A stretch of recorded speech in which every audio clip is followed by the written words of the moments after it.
مکہ کا سب سے بڑا دشمن اسلام ابو جہل، وہ ایک بڑے عالم کے پاس گیا۔ اس نے کہا مجھے ایسے سوال دو جن کا جواب محمد صلی اللہ علیہ وسلم نہ دے سکیں۔ عالم نے مسکرا کر 3 سوال بتائے، 3 ایسے سوال جن کا جواب صرف اللہ ہی دے سکتا تھا۔ ابو جہل بڑے غرور کے ساتھ رسول اللہ صلی اللہ علیہ وسلم کے پاس پہنچا اور یہ 3 سوال پوچھ دیے، مگر جو جواب ملا اس نے پوری دنیا کو ہلا کر رکھ دیا۔ آخر وہ 3 سوال کیا تھے اور رسول اللہ صلی اللہ علیہ وسلم نے ان کا جواب کیسے دیا؟ اس ویڈیو کو آخر تک ضرور دیکھیے کیونکہ آخری سوال کا جواب آپ کے ایمان کو مزید مضبوط کر دے گا۔ نبی کریم صلی اللہ علیہ وسلم کی نبوت کی ابتدائی دور میں جب اسلام کی دعوت مکہ کی گلیوں میں پھیل رہی تھی تو کفار مکہ اس دعوت کو روکنے کے لیے طرح طرح کے حربے استعمال کر رہے تھے۔ کبھی وہ آپ صلی اللہ علیہ وسلم پر جادو کا الزام لگاتے، کبھی کاہن کہتے اور کبھی شاعر، مگر ان کے پاس کوئی ٹھوس دلیل نہیں تھی جس سے وہ نبی کریم صلی اللہ علیہ وسلم کی نبوت کو جھٹلا سکیں۔ اسی دوران کفار مکہ کے سرداروں نے سوچا کہ کیوں نہ اہل کتاب یعنی یہود سے مدد لی جائے، کیونکہ یہود کے پاس پرانی آسمانی کتابوں کا علم موجود تھا اور وہ انبیاء کی نشانیوں سے واقف تھے۔ روایات میں بیان ہوا ہے کہ مکہ کے کچھ سردار مدینہ گئے اور وہاں یہودی علماء سے ملاقات کی۔ انہوں نے یہود سے کہا کہ ہمیں کچھ ایسے سوالات بتاؤ جو ہم محمد صلی اللہ علیہ وسلم سے پوچھیں تاکہ ہم دیکھ سکیں کہ آیا واقعی وہ سچے نبی ہیں یا نہیں، کیونکہ اگر وہ ان سوالوں کا صحیح جواب دے دیں تو یہ اس بات کی دلیل ہوگی کہ وہ اللہ کی طرف سے نبی ہیں، اور اگر وہ جواب نہ دے سکے تو ہم ان کی نبوت کا انکار کر دیں گے۔ یہودی علماء نے جو تورات اور پرانی کتابوں کے علم رکھتے تھے 3 سوالات تجویز کیے جن کے بارے میں ان کا خیال تھا کہ ان کا جواب کوئی عام انسان نہیں دے سکتا، کیونکہ یہ باتیں صرف انبیاء کے علم میں ہوتی ہیں۔ یہی وہ سوال تھے جو بعد میں ابو جہل اور دیگر سرداروں نے رسول اللہ صلی اللہ علیہ وسلم کے سامنے پیش کیے۔ پہلا سوال یہ تھا، اے محمد، ہمیں ان نوجوانوں کے بارے میں بتائیں جو قدیم زمانے میں اپنی قوم کو چھوڑ کر ایک غار میں چلے گئے تھے۔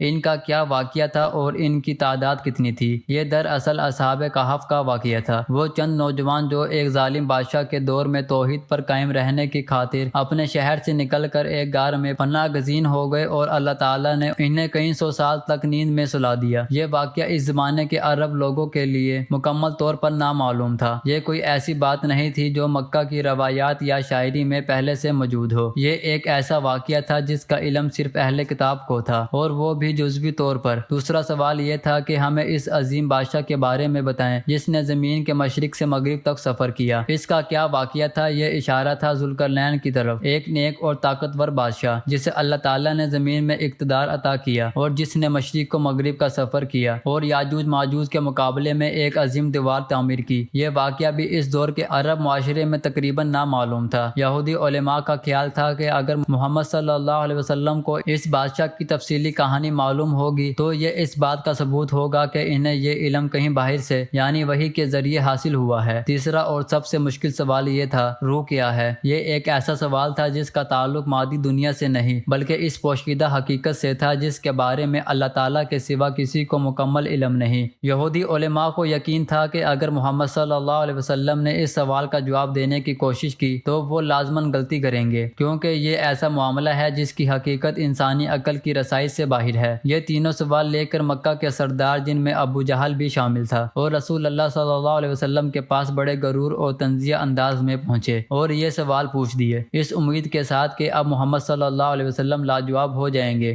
رسول اللہ صلی اللہ علیہ وسلم نے یہ سوالات سن کر فرمایا کہ کل جواب دوں گا۔ آپ صلی اللہ علیہ وسلم نے یہاں پر انشاءاللہ کہنا بھول گئے۔ اس واقعے کے بعد 15 دن تک وحی نہیں آئی۔ یہ 15 دن رسول اللہ صلی اللہ علیہ وسلم اور مسلمانوں کے لیے شدید آزمائش کے دن تھے۔ کفار مکہ اس تاخیر کا مذاق اڑانے لگے، کہنے لگے کہ دیکھو محمد صلی اللہ علیہ وسلم نے کل جواب دینے کا وعدہ کیا تھا مگر اب 15 دن گزر گئے اور کوئی جواب نہیں آیا۔ اس نے ہمیں دھوکہ دیا تھا۔ یہ وہ لمحہ تھا جب رسول اللہ صلی اللہ علیہ وسلم کا دل مغموم تھا، مسلمانوں کے حوصلے پست ہو رہے تھے اور کفار کا طعنہ زنی کا سلسلہ بڑھتا جا رہا تھا، مگر پھر اللہ تعالیٰ کی رحمت جوش میں آئی۔ 16ویں دن جبرائیل امین وحی لے کر نازل ہوئے اور اللہ تعالیٰ نے سورۃ کہف نازل فرمائی جس میں ان تمام سوالوں کے مکمل اور جامع جواب موجود تھے۔ اسی صورت میں اللہ تعالیٰ نے یہ ہدایت بھی دی کہ آئندہ کبھی کسی کام کے بارے میں یہ نہ کہنا کہ میں کل یہ کر دوں گا جب تک یہ نہ کہا جائے کہ اگر اللہ نے چاہا۔ یہی وہ آیت ہے جس سے انشاءاللہ کہنے کی تعلیم پوری امت کو ملی۔ جب سورۃ کہف نازل ہوئی تو اس میں اصحاب کہف کا مکمل واقعہ بیان کر دیا گیا کہ کس طرح چند نوجوان ایمان کی خاطر اپنے شہر سے نکلے، غار میں پناہ بنا لی، اللہ نے انہیں کئی سو سال کی نیند سلایا اور پھر جگا کر یہ ثابت کیا کہ اللہ کا وعدہ اور قیامت کا دن حق ہے۔ قرآن نے یہ بات بھی واضح کیا کہ ان کی صحیح تعداد اللہ کے سوا کسی کو معلوم نہیں اور بلا وجہ اس بحث میں پڑھنا مناسب نہیں۔ اسی صورت میں ذوالقرنین کا مکمل واقعہ بیان ہوا کہ کس طرح اللہ نے اسے زمین میں اقتدار دیا۔ اس نے مغرب اور شام کا سفر کیا، کمزور قوموں کی مدد کی اور یاجوج ماجوج کے مقابلے میں لوہے اور تانبے کی ایک مضبوط دیوار تعمیر کی، اور روح کے بارے میں سوال کا جواب سورہ بنی اسرائیل میں آیا، جہاں اللہ تعالیٰ نے فرمایا کہ لوگ آپ سے روح کے بارے میں سوال کرتے ہیں، آپ کہہ دیں کہ روح میرے رب کے حکم سے ہے اور تمہیں بہت ہی کم علم دیا گیا ہے۔ یہ جواب اس قدر جامع اور حکیمانہ تھا کہ خود یہودی علماء بھی حیران رہ گئے، کیونکہ روح کا معاملہ ایسا تھا جس کے بارے میں تورات میں بھی یہی بات کہی گئی تھی کہ یہ علم صرف اللہ کے پاس ہے۔ گویا رسول اللہ صلی اللہ علیہ وسلم کے جواب نے یہودی علماء کی اپنی کتاب کی تصدیق بھی کر دی۔ پہلا سبق یہ واقعہ ثابت کرتا ہے کہ رسول اللہ صلی اللہ علیہ وسلم کا علم اپنی ذاتی کوشش یا قیاس رائے کا نتیجہ نہیں تھا، بلکہ وہ خالص وحی الہی تھی۔ اگر یہ آپ صلی اللہ علیہ وسلم کا اپنا انداز ہوتا تو آپ فوراً کوئی نہ کوئی جواب دے دیتے، مگر 15 دن کا انتظار خود اس بات کی دلیل ہے کہ جواب کا سرچشمہ اللہ کی طرف سے تھا۔ دوسرا سبق انشاءاللہ کہنے کی اہمیت۔ اس واقعے سے ہمیں یہ سبق ملتا ہے کہ مستقبل کے کسی بھی کام کا ذکر کرتے وقت ہمیں اللہ کی مشیت کو یاد رکھنا چاہیے، کیونکہ ہر کام کا اختیار صرف اللہ کے پاس ہے۔ تیسرا سبق آزمائش کے وقت صبر کرنا۔ 15 دن تک وحی کا رکنا مسلمانوں کے لیے ایک سخت امتحان تھا، مگر اس کے بعد جو رحمت نازل ہوئی اس نے ثابت کر دیا کہ صبر کے بعد ہمیشہ آسانی آتی ہے۔ چوتھا سبق علم الہی کی وسعت اور انسانی عقل کی محدودیت۔ روح جیسے سوال کا مختصر اور حکیمانہ جواب ہمیں یہ سکھاتا ہے کہ ہمیں ہر چیز کی حقیقت جاننے پر اصرار کرنے کے بجائے اللہ کے علم کے سامنے سر تسلیم خم کرنا چاہیے۔ پانچواں سبق یہ واقعہ سورہ کہف کی اہمیت کو بھی اجاگر کرتا ہے، اور یہی وجہ ہے کہ رسول اللہ صلی اللہ علیہ وسلم نے امت کو ہر جمعے کے دن اس سورت کی تلاوت کرنے کی تلقین فرمائی تاکہ ہم ان اسباق کو ہمیشہ یاد رکھیں۔ آج کے اس واقعے سے ہمیں یہ سمجھ آتا ہے کہ کفار نے اسلام کو جھٹلانے کے لیے جو بھی سازشیں کی، اللہ تعالیٰ نے ہر بار اپنے نبی صلی اللہ علیہ وسلم کی مدد فرمائی اور حق کو باطل پر غالب کر دیا۔ ابو جہل جو یہ سمجھ رہا تھا کہ وہ نبی کریم صلی اللہ علیہ وسلم کو لاجواب کر دے گا، وہی خود حیران و پریشان رہ گیا جب سورہ کہف جیسا موزانہ جواب نازل ہوا۔ یہ واقعہ ہمیں یہ یقین دلاتا ہے کہ اللہ اپنے دین اور اپنے رسول صلی اللہ علیہ وسلم کی حفاظت خود کرتا ہے۔ جب بھی حق پر شک و شبہات کے بادل چھائیں، اللہ نے کسی نہ کسی طریقے سے